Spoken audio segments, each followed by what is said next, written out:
সদর্পদেশনা প্রদান করবেন। আজকে রাষ্ট্রপরিষ্ঠ সহ মহাসংঘদান অনুষ্ঠানের বিশেষ সদর্মদেশক সাতপুরা তপবন বিহারের পরম পূজ্য উপাধ্যক্ষ বদন্ত সংঘরত্নয়ান প্রজ্ঞা মিত্র মহোদয়।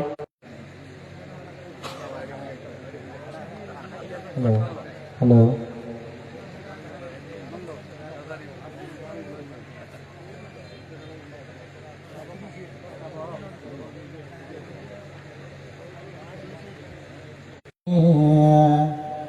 Yomitanamadumate Bahuasasamabhine Mitasahayudantanamara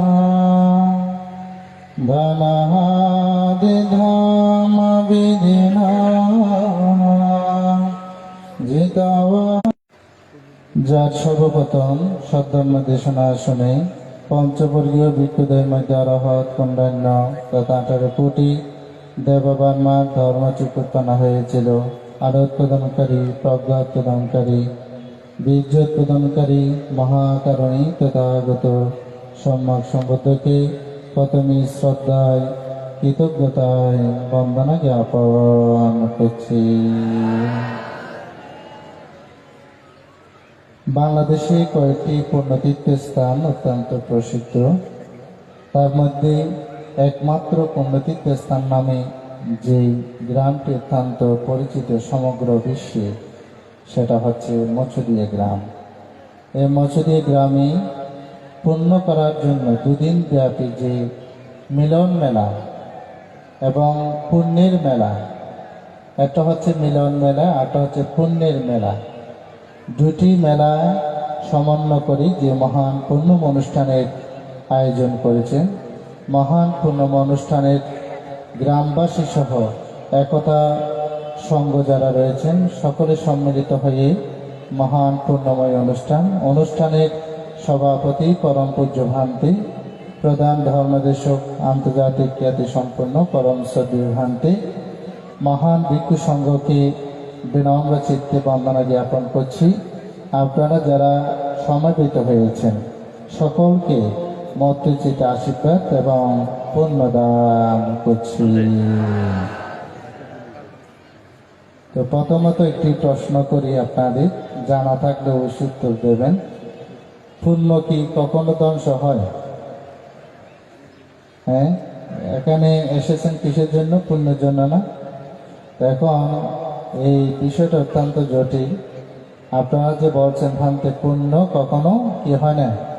ধ্বংস হয় না। আমি যদি বলি পুণ্য ধ্বংস হয়, এটার উত্তরটা কিভাবে দেবেন? আমি যদি বলি পুণ্য কি হয়? ধ্বংস হয়, কিভাবে ধ্বংস হয়?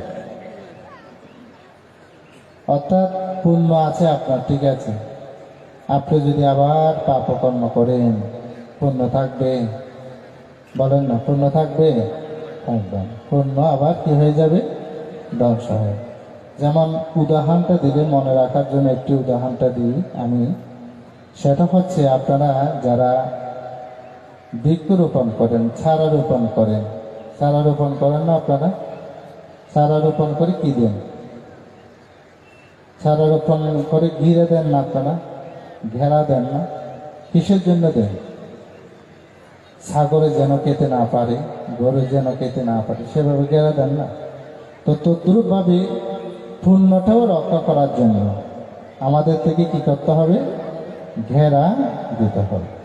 বুঝাতে পেরেছি? বুঝছেন এবার? সেজন্য আমাদের মানব জীবনে মনে রাখবেন, এই মানব জীবনে আমাদের পুণ্যটাও কিভাবে কি করতে হবে? ধরে যদি রাখতে চান, কায়দারে, বাক্যদারে, মনদারে আর কোনো কি করতে পারবেন না? পাপকর্ম করতে পারবেন। সেজন্য বলছি, পুণ্য যা করছেন তা ধরে রাখতে গেলে তাহলে অকুশল কর্ম করা যাবে না। পুণ্য কর্মকে আপনাকে কি করতে হবে?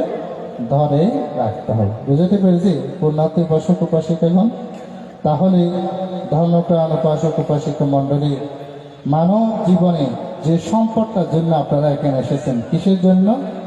পুণ্য সম্পদ। কিসের জন্য এসেছেন? পূর্ণ সম্পদ জন্য আপনারা কি করেছেন, এখানে সমাবেত হয়েছে।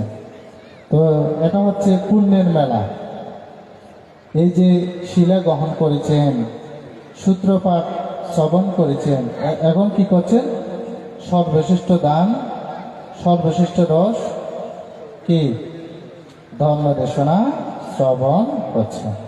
তো আমি একটু এই মিলন মেলার যে সুন্দর আয়োজন, আমি সর্বাগ্রে গ্রামবাসী সহ আপনাদের বিহারের ভ্রান্তে, যিনি আমাদের ভিক্ষু সমাজের অহংকার, তারুণ্য দীপ্ত একজন বৌদ্ধ ভিক্ষু, নবীন একজন বৌদ্ধ ভিক্ষু, যার সতন্য দেশনা কর্মদীপ্তে প্রেরণা সকলকে মহিমান্বিত করে ধর্মতিলক ভ্রান্ত সহ মহান আপনাদের সহ সকলকে সর্বাগ্রে আমি পুনরাশি এবং মর্তুচিত আশীর্বাদ প্রদান করছি সুন্দর এই মহান মিলন মেলার আয়োজন করার জন্য। একটু করে এই মঙ্গলসূত্রে আলোকে একটু করে ধর্ম দেশনা প্রদান করি, এখানে কি কি কর্ম হয় এবং আমরা কি কি কর্মগুলো সম্পাদন করি। যেমন ভগবান বুদ্ধ বলেছেন, গারা বৌচা নিবাতোচা, এটা খুব সুন্দর দেশনাটি, শুনলে বুঝতে পারবেন।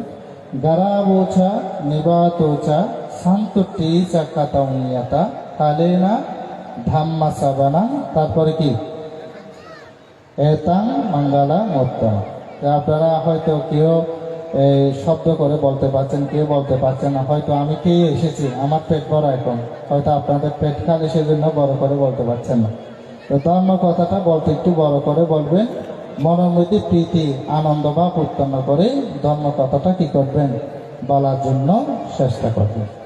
ধর্মপ্রাণ উপাসক উপাসিকা মণ্ডলী, মানব জীবনে সবচেয়ে বড় সম্পদ হচ্ছে কোন সম্পদ বলেন সবাই, কোন সম্পদ? পূর্ণ সম্পদ। কোন সম্পদ? পূর্ণ সম্পদ। তা আমি এখানে মঙ্গলসূত্রে এখানে কয়টি মঙ্গলের কথা বলছি, কেউ বলতে পারবেন কিনা দেখি। গারা বোচা নিবাতোচা শান্তটিচা কাতা উনিয়াতা কালে না ধাম্মা সাবানা এতা মঙ্গলা বর্তমান। কয়টা হলো এখানে মঙ্গল বিষয়, কয়টা বলেছি? কে বলেছেন? একটু হাত তোলেন, ধন্যবাদ। কয়টা হলো? কয়টা কয়টা কয়টা মঙ্গল কথা বললাম? 5টা। দেখেন আমি যত তুলেছি ততই বলে ফেলেছেন আমাকে খুশি করার জন্য। এখানে আমি আসলে 5টা মঙ্গলের কথা বলি, এখানে 4টি মঙ্গলের কথা আছে। কয়টা মঙ্গলের কথা? গারা বোচা নিবাতোচা শান্তটিচা কাতা উনিয়াতা কালে না ধাম্মা সাবানা এতা মঙ্গলা মোত্তম। অর্থাৎ গৌরবনের ব্যক্তির প্রতি কি করতে হবে? গৌরব দেখাতে হবে, সম্মান করতে হবে। সম্মান শুধু এখানে না, এই দেখেন বড় ছোট শুধু মানুষের মধ্যে না, বড় ছোট শুধু ভিক্ষুর মধ্যে না, বড় ছোট যে তীর্য প্রাণীর মধ্যে যে বড় ছোট আছে সেটার উপমা আমি আপনাদের বলছি। যেমন ধরুন আপনি কোনো গ্রামে গিয়েছেন, 11 বছর উদাহরণ দিচ্ছি, আপনি কোনো গ্রামে গিয়েছেন, অপরিচিত একজন মানুষ আপনার সম্মুখে উপস্থিত হল, তা আপনি কি তাকে সরাসরি নমস্কার করবেন? একটু করে তো বলতে পারেন যে আপনার বয়স কত, বলেন না আপনারা এভাবে, আপনার বয়স কত? তখন যদি বলা হয় আমার বয়স বা 55 বছর, তা আপনি ওনার থেকে জিজ্ঞাসা করবেন যে আপনার বয়স কত। তো তিনিও যদি বলে আমার বয়স 55 বছর, বন্দনা করবেন, নমস্কার করবেন? না, করবেন। তখন বলবে যে আপনি কোন সালে জন্মগ্রহণ করেছেন এটা বলবেন, কোন মাসে আপনি জন্মগ্রহণ করেন এটা বলবেন না আপনি। অর্থাৎ দেখা গেল যে সমান সমান সব ঠিক আছে, একদিন আগেই উনি আপনার আগে কি করেছেন? জন্মগ্রহণ করেছেন। তাহলে কে বড়? উনি বড়, ওনাকে আপনার থেকে বন্দনা করতে হবে, নমস্কার করতে